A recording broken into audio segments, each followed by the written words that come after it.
Wir sind jetzt wirklich 50 Meter in Polen und jetzt kommt die Kontrolle. Hey. Hallo. Wirklich ist schlimmer Zeit. Ja. Mal sehen. Ist echt so tough gerade, ja. Wir werden ein bisschen emotional gerade, es tut mir leid, ja. Verstehe ich. Und Sie sind auch jeden Tag hier, oder? Jeden Tag. 7 Tage die Woche? 7 Tage vom Woche, 30 Tage vom Monat. Ja.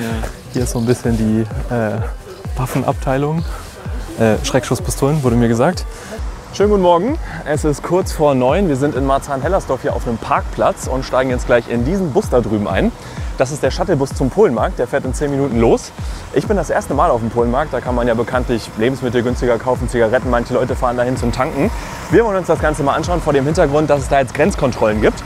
Die gibt es schon ein bisschen länger, seit 2023 in Richtung Deutschland. Seit Juli gibt es die aber auch in Richtung Polen und wir schauen uns an, wie sich das auf den Polenmarkt auswirkt und ob sich das noch lohnt, dahin zu fahren. Von daher, die Leute steigen schon ein. Ich würde sagen, wir gehen auch direkt mal rein in den Bus und dann sehen wir uns gleich.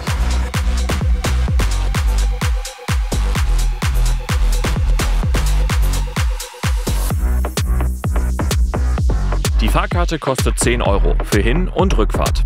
Und hinten drauf sind Coupons. Insgesamt auch genau 10 € und ein gratis Kaffee. Man merkt, jeder Cent zählt.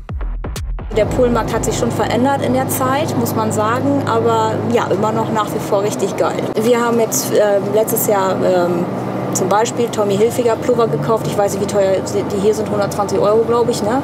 Wenn man die regulär kauft, und die haben wir für 25 € da gekauft. Also wir haben mehrere gekauft und dann, also man kann auch gut handeln und die freuen sich echt über jeden Cent, den man da lässt. Wie oft fährst du rüber zum Polenmarkt? Einmal im Monat. Ja. Wofür? Für Zigaretten holen, Einkäufe machen. Warum fährst du da immer hin zum Einkaufen? Weil es preiswerter ist als wir hier. Ich wusste das gar nicht, dass es eben hier einen Bus gibt, dass man da hinfahren kann. Ne? Aber lohnt sich. Es lohnt sich. Also es war heute ziemlich ruhig, sonst ist der Bus immer knackend voll.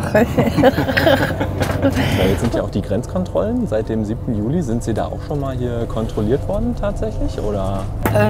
Ausweis meistens. Ausweis? Ausweis. Okay. Und wie gesagt, mein einer Beutel, den ich mit da kaufe, ne? Also das ist nicht, was ich jetzt nicht schmuggeln oder irgendwie was, dass sie jetzt groß Kontrolle machen. Wir sind jetzt wirklich 50 Meter in Polen und jetzt kommt die Kontrolle. Hey. Hallo. Oh, okay. Okay, dafür. Okay, das ging mega schnell. Also wir haben jetzt, glaube ich, wirklich 2 Minuten gestanden. 2 Beamte sind rein, haben sich von jedem kurz den Perso angeguckt, eigentlich nur aufs Foto geschaut, ob das passt und sind dann direkt wieder raus und wir fahren weiter. Also Unannehmlichkeiten waren das jetzt gar nicht, wir standen nicht im Stau. Also von daher würde ich jetzt sagen, für den ersten Moment Grenzkontrolle, ja, überhaupt kein Problem oder Hindernis. We made it. Gute Stunde hat es gedauert, entspannt hin. Grenzkontrolle absolut entspannt. Wir sind kaum 5 Minuten auf dem Markt. Da ist die Hälfte der Menschen, die mit uns im Bus fahren, schon wieder an der Haltestelle. Sie haben sich ihre Zigaretten gekauft und fahren in 20 Minuten direkt wieder zurück. So auch Monika. Das ist doch super. Und dann geht es jetzt gleich wieder zurück. Gleich wieder zurück. Mal ja. Wenn ich so eine Tüte jetzt bei uns kaufen würde, würde ich fast 100 € für ausgeben. 100? Ja. Boah, ist schon viel. Ja. Und hier hat die jetzt gekostet? Die hat jetzt 55 €, Ja. weil ich jetzt ich gehe immer bei die gleiche Dame hin und hole mir die und dann kriege ich immer Rabatt. Ne? Ja, siehst du. Weil man echt ein Kunde ist. Ne? Und jetzt schauen wir uns den Markt an.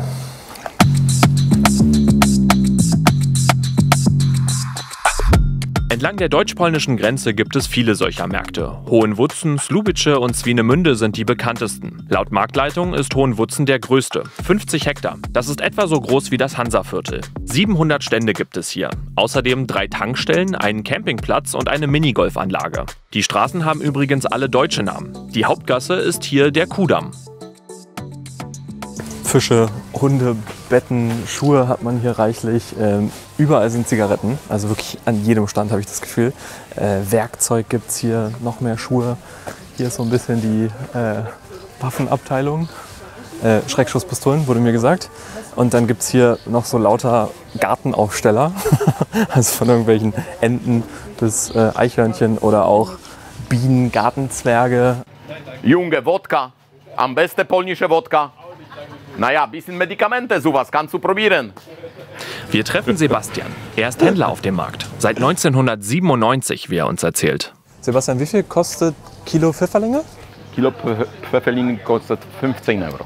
15 Euro. Und die Butter? Kilo? Butter nicht. Butter ist nach Stück. Ich habe verschiedene Butter, ganz normale Butter. Ja. Habe Marge Butter mit wenig Prozent Fett, kostet 1 Euro. Und fette Butter kostet 1,30 Euro. Wir vergleichen mal. In Deutschland kostet eine Packung Butter mindestens 2 Euro. Bei Sebastian ist es nur 1 Euro. Für eine Stange Zigaretten zahlt man in Deutschland ca. 90 Euro, in Polen nur 50.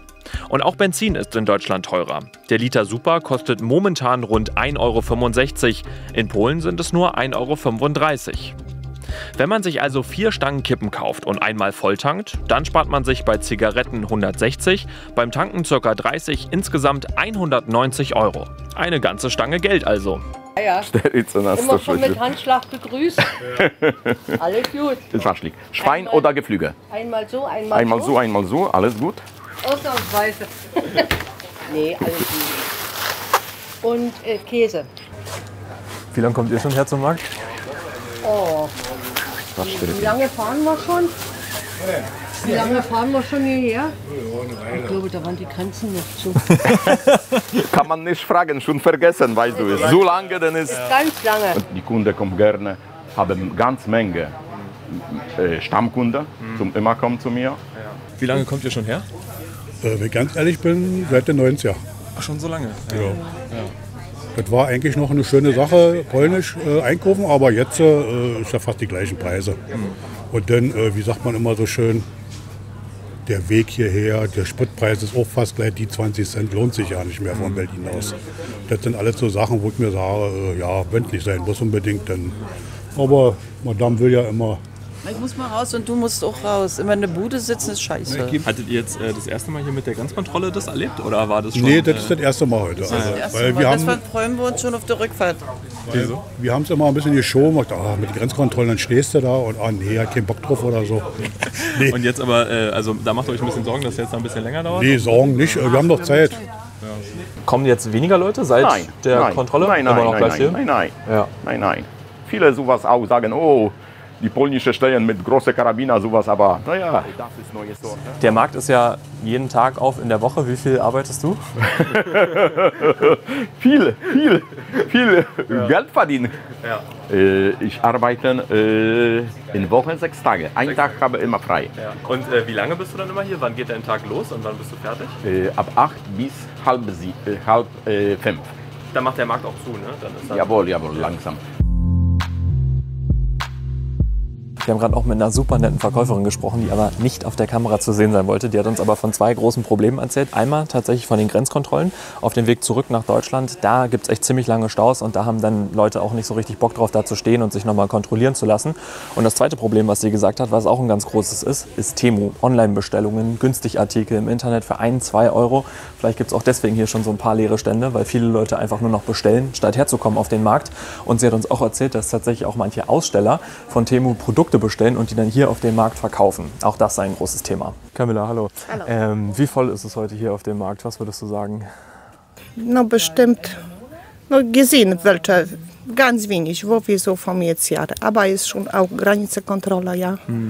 Und warum ist schon Leute weniger? Ja. Hast du das Gefühl, wegen der Grenzkontrolle weniger Leute? Weniger Leute. Ja. No, da geht 20-30% weniger. Echt, ja? So viel? Wie ist das für euch dann? Wie ist es für dich? Für mich ist auch weniger Preis. Da schon Leute nicht möchten sie Geld und für mich auch ist weniger. Ja. Alles teurer geworden. Mit dem Platz und alles. Wie viel zahlt man für einen Platz hier? Wie viel bezahlen Sie vom Platz, oder? Jeder Stand ca. 250 Euro vom Monat. Pro Monat? Vom Monat, ja. Okay. Ja. Wie lange machen Sie das schon? Für mich wie lange Arbeitung? Ja. 30 Jahre. 30 Jahre, auch hier auf dem Stand immer? Ja. Wow. Wie war das vor 30 Jahren und wie ist es ganz hin? anderes. Ja. Das ist ganz anderes Zeit. Ja. Wie war es vor 30 Jahren? Kommen sie mehr Leute und nicht Rabatt, alles. Jetzt möchte sie alles mit Rabatt, alles weniger Preis. No. Wie lange müssen Sie noch arbeiten, bis Sie fertig sind? Haben Sie noch ein bisschen? Oh, 10 Jahre bestimmt. 10 Jahre, ja. Noch 10 Jahre bestimmt muss er. Bleiben Sie hier bei dem Stand die nächsten 10 Jahre? Keine Ahnung, ich weiß. Ja. Wirklich ist schlimmer Zeit. Ja. Mal sehen. Ist echt so tough gerade, ja. Wir werden ein bisschen emotional gerade, es tut mir leid. Ja. Macht es trotzdem noch ein bisschen Spaß, die Arbeit, oder ist es schon eher schwer? No, ein bisschen schwer. Ja, verstehe ich. Und Sie sind auch jeden Tag hier, oder? Jeden Tag. 7 Tage die Woche? 7 Tage vom Woche, 30 Tage vom Monat. Nikolas Gesch ist hier der Marktleiter und erzählt uns, dass die Grenzkontrollen nicht sein größtes Problem sind. Natürlich das Thema Preissteigerung, das trifft uns auch, aber wenn die Preise in Deutschland steigen, steigen sie halt hier auch, aber wir bleiben trotzdem auf einem niedrigeren Niveau. Und ein Thema ist natürlich auch der Personalmangel, den wir hier spüren. Ne? Also viele beschweren sich, dass sie halt keine Leute kriegen, sowohl Friseure als auch im Service, in der Gastronomie, im Handel fehlt überall Personal. 700 genau. Händler sind hier, Stände? Ja. Wie viele sind davon belegt? Davon, also wir haben bis ungefähr 20 frei. Okay, was ja nicht allzu viel ist. Nö, das ist nicht viel. Wir hatten immer mal, also es gab immer mal Phasen, wo es mehr, mal weniger war. Und jetzt, also es gab am Anfang, das erste Quartal war in der Tat ein bisschen herausfordernd. Ne? Das hat man ja nur überall gemerkt, nicht nur hier, sondern auch in Deutschland. Ja. Das für den stationären Einzelhandel, ja, dass es da gewisse Herausforderungen gibt.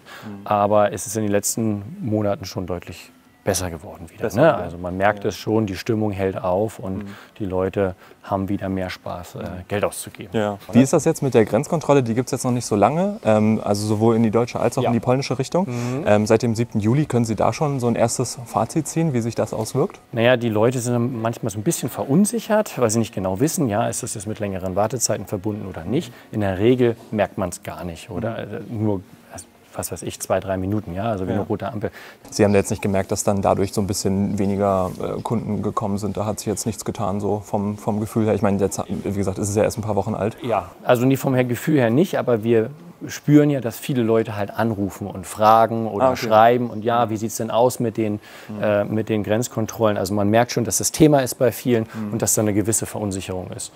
Sind Sie optimistisch? Sie sind gut auf jeden Fall, natürlich, auf jeden Fall. Ja. Weil Polen hat nun mal Standortvorteile, die wir hier ausspielen können. Das heißt also natürlich im Wesentlichen günstige Energiekosten, günstigere Steuern und natürlich viel, viel günstigere Lohnkosten. Das merken die Leute dann auch beim Preis, ob nur beim Handel oder beim Einkaufen oder auch bei Dienstleistungen, Friseurbesuch und so weiter. Was sich auf dem Markt auch richtig lohnt, tanken. Laut Marktleiter kommen jede Woche rund 20.000 Autos. Wie viel kostet hier der Liter? 1,41, ne? Hast du gesagt? Ah ja, aber das ist ja ganz gut. Wie war das mit Grenzkontrolle? Weil war ja jetzt hier gerade... Das ist entspannt. Oder ne, zurück ist jetzt ein bisschen, haben wir gesehen, aber das... Aber Umleitungen stören hier. Hier sind viele Umleitungen. Ja, genau. Wir sind ja auch über Land und Feld und Wiesen gegurkt irgendwie. Okay. Ich hauptsächlich tanken und Zigaretten kaufen. Ja. Warum kaufst du die nicht in Deutschland? Das ist einfach zu teuer.